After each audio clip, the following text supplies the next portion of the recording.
শুনিবলৈ পাইছো মই উন্মত্ত গজৰাজৰ চিৎকাৰ। বুজিছো, নিশ্চয় সিহঁতে পান কৰিছে সৰজু নদীৰ নিৰ্মল জল। কিন্তু কিন্তু মুহূৰ্ততে হয়তো সিহঁতে মোক কৰিব পাৰে আক্ৰমণ। কি কৰোঁ মই?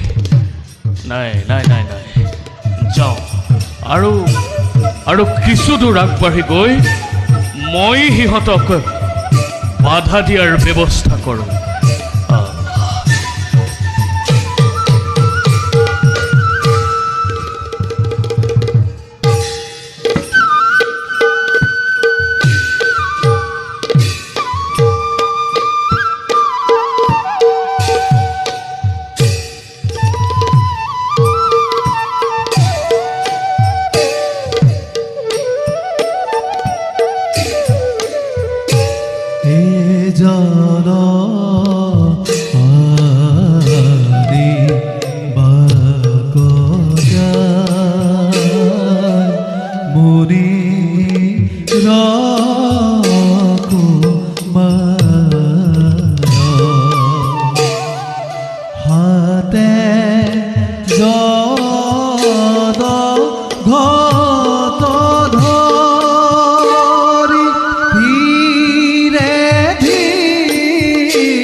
সদায় দেখি থকা এই সৰজুৰ নদীখন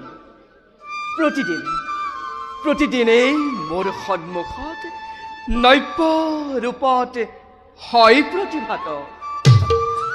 কলো সৰজুৰ সুললিত ধ্বনিয়ে এক অপূৰ্ব সাংগীতিক মূৰ্ছনাৰ কৰিছে সৃষ্টি।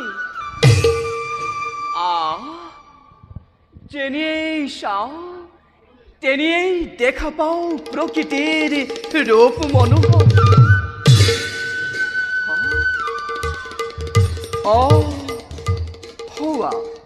নদীৰ দৰিয়লে পৰ্যন্ত কণ কণ বালিমাহী চৰাইবোৰে বলকাত এক অপূৰ্ব ভাস্কৰ্য কৰিছে চিত্ৰিত। হে প্ৰভু, তোমাৰ কি যে বিনন্দীয় সৃষ্টি।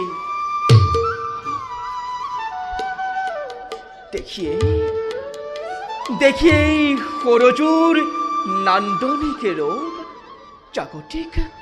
জাগতিক জীৱনৰ প্ৰতি মোহবিষ্ট হ'ব খোজে মোৰে সাত্বিক ব্ৰাহ্মণ্য জীৱন।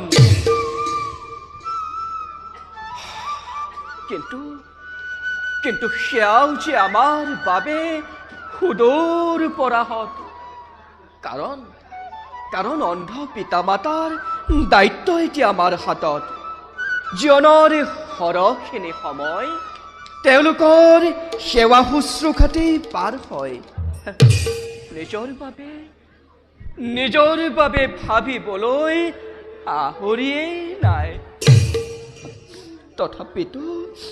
তথাপিতো সুখী মই লাভ কৰি পিতা মাতাৰ শৰণ ছায়া।